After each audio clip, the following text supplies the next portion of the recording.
आप हम लोगों ने बेसिक 9th एंड 10th के अंदर एक बात पढ़ी हुई है कि bond making and bond breaking के अंदर एनर्जी क्या होती है, एब्जॉर्ब या रिलीज होती है। ठीक है, पढ़ा हुआ है कि नहीं पढ़ा हुआ? Energy is taken in and energy is given out during the bond formation और bond breaking. I am not saying कि किसमें क्या हो रहा है, हमने ये पढ़ा हुआ है कि heat gain and heat out होती है। अब एक नॉर्मल सा कॉन्सेप्ट है कि जब आपने बॉन्ड को ब्रेक करना होगा तो आप एनर्जी दोगे। ठीक है, आप जब हीट कर रहे होते किसी ऑब्जेक्ट को, आप लोगों को याद है अपने heating curves and cooling curves पढ़े होंगे, do you guys remember? 9th में आपने heating curves and cooling curves पढ़े थे? नहीं सर। सर पता नहीं, याद तो नहीं आ रहा सर। मैं एक से छोटी सी डायग्राम बना देता हूँ, इतना कुछ भी काम नहीं है। उन हीटिंग कर्व्स के अंदर आप लोगों ने ये पढ़ा था कि एक मैं अपना सा लैपटॉप थोड़ा,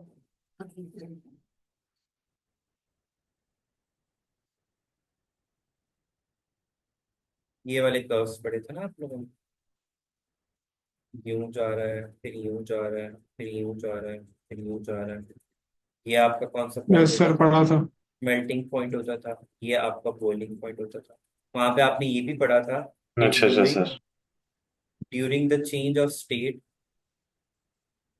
मीटिंग पे टेम्परेचर नहीं रिमेन्स रहती। कांस्टेंट। पढ़ा था हमने। जी सर, पढ़ा।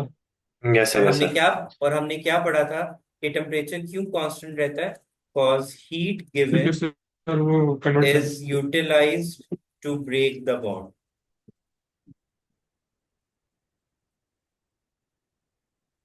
ठीक है, सिमिलरली जब बॉन्ड मेकिंग हो रही होती है तो भी हमारे पास क्या होता है, एनर्जी क्या होती है, इज यूटिलाइज गिवन हो। Out to the surrounding. ठीक है, तो आपने दो चीजें स्टार्ट में याद रखनी है।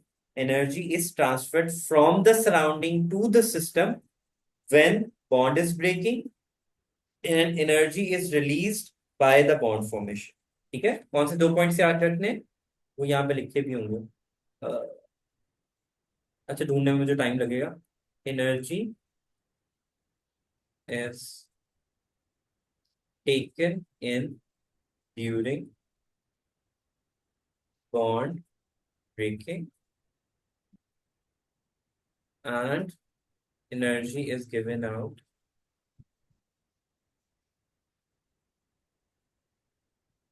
during bond formation। ये दो छोटे पॉइंट्स याद रख लेंगे आप लोग।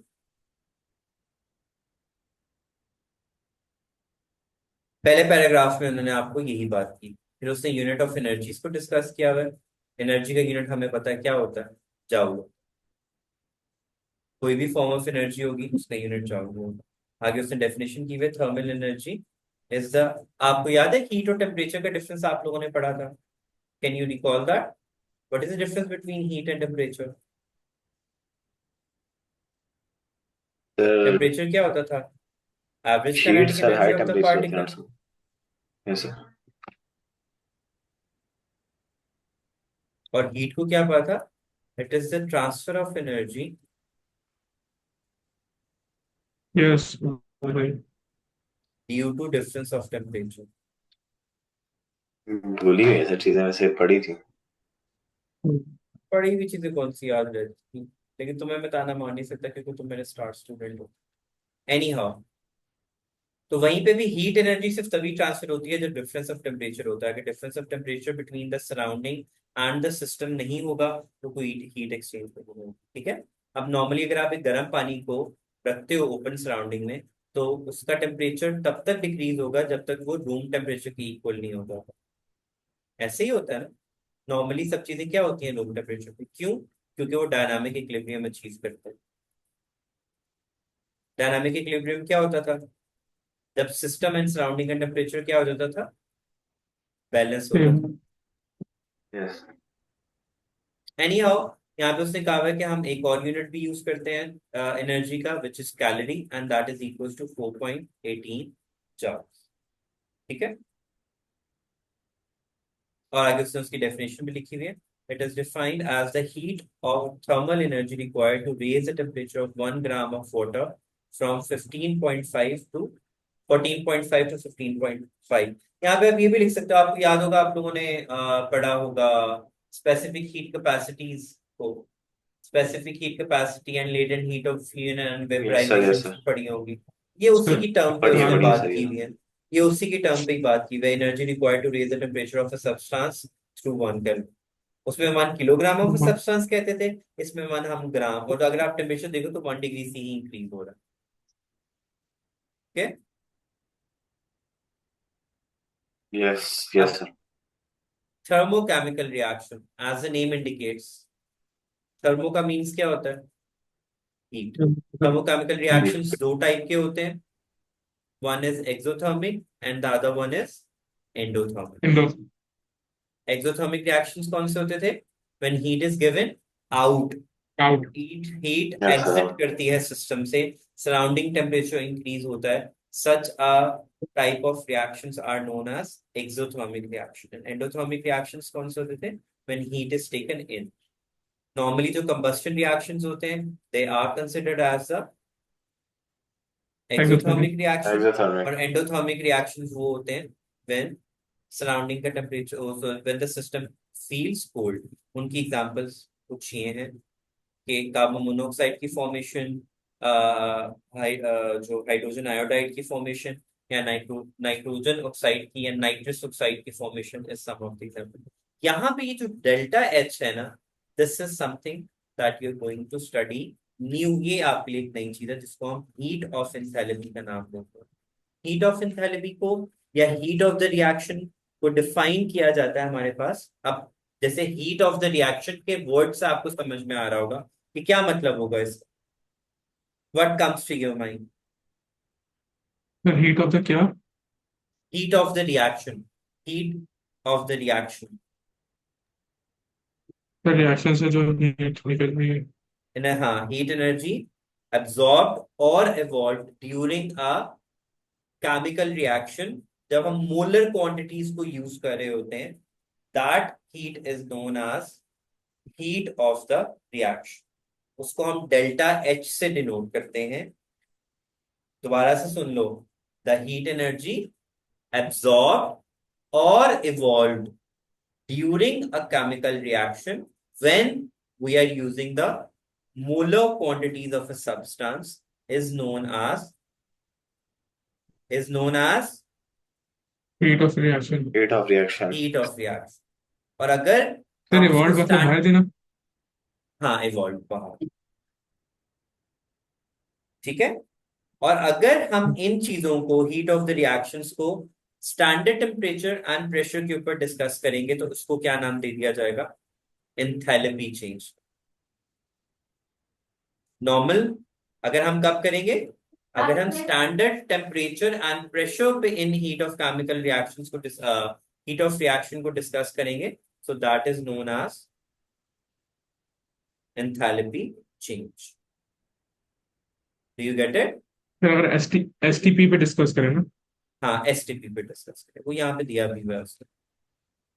The amount of heat हाँ energy, the amount of heat evolved or absorbed in a chemical reaction when, कोई exact वही definition लिखी हुई है, when molar quantities of reactants and products are same as shown in a chemical reaction is called heat of reaction। जैसे इनमें molar quantities same है इन लोगों की, दो reactants हैं, दो प्रोडक्ट आया हमारे पास, ठीक है, दो रिएक्टेंट्स हैं एंड प्रोडक्ट आया, मोलर क्वांटिटीज हमारे पास सेम है उनके अंदर, तो उसको हम लोग क्या नाम देते हैं?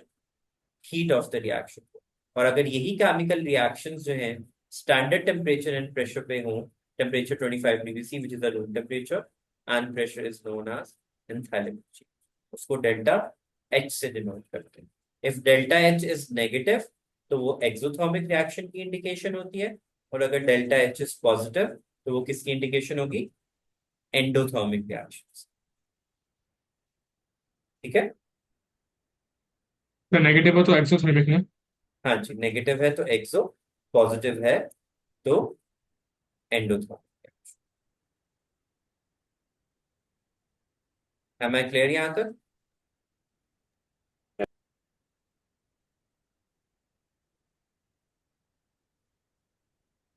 अब यहाँ पे उसने बात की हुई है, this needs to be read properly. यहाँ पे उसने कहा हुआ है कि if a reaction is exothermic when going in one direction, it will be endothermic in the reverse reaction. यानी अगर मैं यहां से यहां आया हूं, और वो, मैं अभी सिर्फ सपोजिटली बोल रहा हूं, ऐसा है नहीं। मतलब ये मतलब ये नहीं कि ये एक्सो और ये एंडोथर्मिक है, वो सिंपली बात कर रहा है कि अगर आप एक डायरेक्शन में जा रहे हो और वो जो है रिएक्शन एक्सोथर्मिक है, तो ऑपोजिट में वो क्या होगा, वो एंडोथर्मिक होगा। ठीक है? यानी अगर मैं कार्बन एंड ऑक्सीजन को रिएक्ट करवाता हूँ, ये क्या था, एक्सोथर्मिक रिएक्शन था ना, और वो क्या दे रहा था हमें, CO2। और अगर मैं इसको रिवर्स में लेके जाता हूँ तो वो क्या बन जाएगा, एंडोथर्मिक रिएक्शन। ये देखो, ओ ये देखो, carbon and oxygen react to give carbon dioxide. It's an exothermic reaction. Carbon dioxide decompose to give carbon and oxygen back. तो वो क्या होगा, एंडोथर्मिक रिएक्शन। ठीक है? मैग्नीट्यूड सेम रहेगा, सिर्फ उसका साइन जो है वो ऑपोजिट हो जाएगा। हीट गिवन एंड आउट का सिर्फ डिफरेंस आएगा उसका। Do you get this line? इसका मतलब क्या है? Yes, sir. जी सर। आप हीट इंथैल्पी को कैलकुलेट किस तरीके से किया जाता है?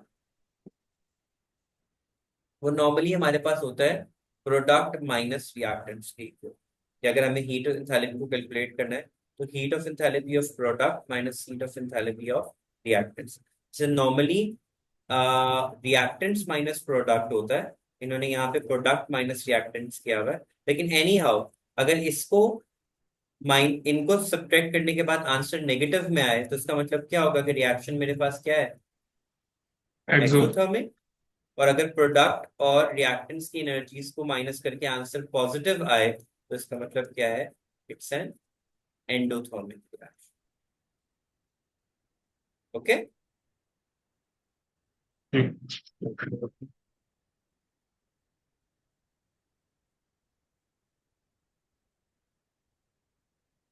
यहाँ पे उसने वही वर्ड भी लिखा हुआ है कि heat of a reaction as the change in enthalpy, as the difference between the enthalpies of the product final state and the enthalpies of the reactant initial state। फिर वो जो मैं डायग्राम्स के बारे में बात कर रहा था ना, वो डायग्राम्स कुछ इस तरीके से बनती हैं। यूं, for exothermic reaction,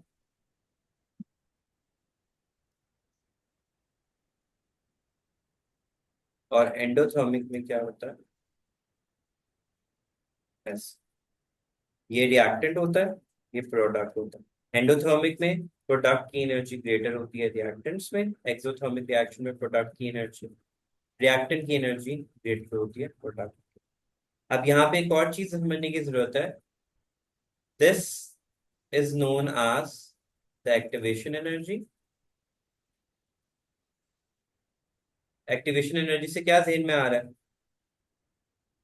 energy needed to Energy activate a required to. Reaction. हाँ जी, Yes, sir. रिएक्शन को स्टार्ट करने के लिए जो एनर्जी रिक्वायर्ड है उसको एक्टिवेशन। आपने कोलेजन थ्योरीज पढ़ी नहीं है ना? एक्टिव कोलेजन, Yes, जो sir. कोलेजन कोलेजन थ्योरी में कि रिएक्टेंट्स के पास इनफ एनर्जी, काइनेटिक एनर्जी होगी, तभी they will collide together to give the product. Sir, hmm. Sir ये जो आपने राइट साइड पे ग्राफ बनाया एक्सोथर्मिक रिएक्शन का है ना ये, हाँ जी, तो सर उसमें इसके अंदर रिएक्टेंट्स की प्रोडक्ट एनर्जी की ज्यादा होती ज्यादा है, नहीं प्रोडक्ट होनी की चाहिए। एनर्जी कम होती है। उसमें रिएक्टेंट्स की एनर्जी जो है ज्यादा होती है as compare to product exothermic के अंदर। ठीक है? और एंडोथर्मिक में प्रोडक्ट्स की एनर्जी ज्यादा होती है एज कंपेयर टू रिएक्टेंट। और उसका रीजन नहीं वीकली सर, ये इसमें तो होता है, हीट नहीं है सर। बता रहा हूँ, हीट इज गिवन आउट होती है ना, तो प्रोडक्ट की एनर्जी नॉर्मली लेस होती है एज कंपेयर। इसी वजह से नेगेटिव में आंसर आता है हमारे पास। ठीक है? ठीक है सर। और एंडोथर्मिक रिएक्शन में प्रोडक्ट की एनर्जी ज्यादा होती है as compare to that of the reactants. Are we clear? यहाँ तक क्लियर है? कोई प्रॉब्लम तो नहीं है? नहीं सर। अब यहाँ पे उसने लिखा हुआ है कि the combustion is an exothermic process in which heat is released by the system to its surround. अब उसने कहा कंडीशन क्या क्या होती है हमारे पास for heat of the reaction. पहली वाली चीज उसने दिखाई हुई है कि standard state of a gas at 1 atmospheric pressure, standard state of an element or compound is the most stable physical state at 1 atmospheric pressure। मतलब स्टेबिलिटी हो whatever the reactants या आप जो भी कुछ भी यूज कर रहे हो। सर तो एक्टिवेशन अगर एनर्जी सिर्फ गैस, विंडो में था? जी जब आपने ग्राफ बनाया था एक्टिवेशन एनर्जी सिर्फ विंडो के लिए था या एक्सो एक्सो के लिए? दोनों में है, दोनों में बताया था मैंने। मतलब वो जो उसका एक खाम सा होगा ना, वो एक्टिवेशन एनर्जी को शो कर रहा होगा। वो आगे आएंगे, मैं उनको दिखा दूंगा, मैंने वैसे ही आपको बना। तो एक्सो के नीचे जो पार्ट था वो नहीं है ना एक्टिवेशन एनर्जी? नहीं नहीं, वो हीट ऑफ एंथैल्पी होगी। वो पॉजिटिव या नेगेटिव कंसिडर, वो जो माइनस करके निकालते हैं ना प्रोडक्ट और रिएक्टेंट्स को, वो नीचे वाला पोर्शन उसको शो कर रहा है।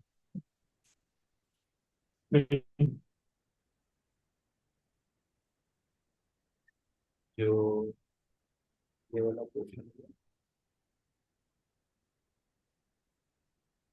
तो ये वाला पोर्शन है ना, ये हीट ऑफ एंथैल्पी होती है। ये वाला पोर्शन हीट ऑफ एंथैल्पी, ये वाला पोर्शन जो हम वाला होगा, ये एक्टिवेशन एनर्जी होगा। ठीक है।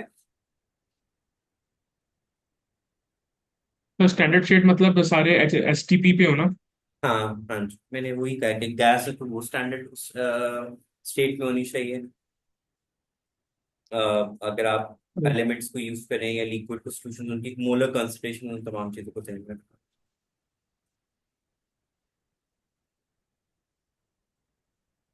अब इसके बाद दो टाइप ऑफ एंथैल्पीज होती हैं which is known as standard enthalpy of reaction and standard enthalpy of formation.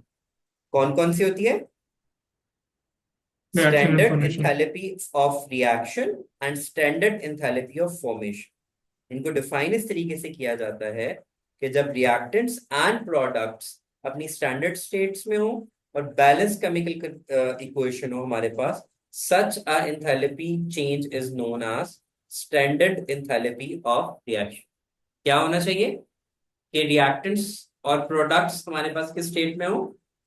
In their balanced. Standard state, यानी लिक्विड लिक्विड सॉलिड गैस जो भी स्टेट है अपनी वो स्टैंडर्ड स्टेट में हो, और उनकी जो मोलर कंसंट्रेशंस हैं या मोलर क्वांटिटीज हैं वो भी क्या हो हमारे पास, सेम हो, बैलेंस केमिकल इक्वेशन के थ्रू शो हो रही हो। Such an equation is known as standard enthalpy of reaction. ठीक है। और स्टैंडर्ड एंथैल्पी ऑफ फॉर्मेशन जो है, इट डिपेंड्स के formation of one mole of a compound from its element with all substances in their standard state. उनकी values जो है वो हमारे पास गिवन होती हैं। स्टैंडर्ड एंथैल्पी ऑफ फॉर्मेशन हम लोगों ने यूज करके रिएक्शंस की जो एंथैल्पीज है ना, हम उनको कैलकुलेट करते हैं। तो स्टैंडर्ड एंथैल्पी ऑफ फॉर्मेशन क्या होता है? It is defined as the enthalpy change that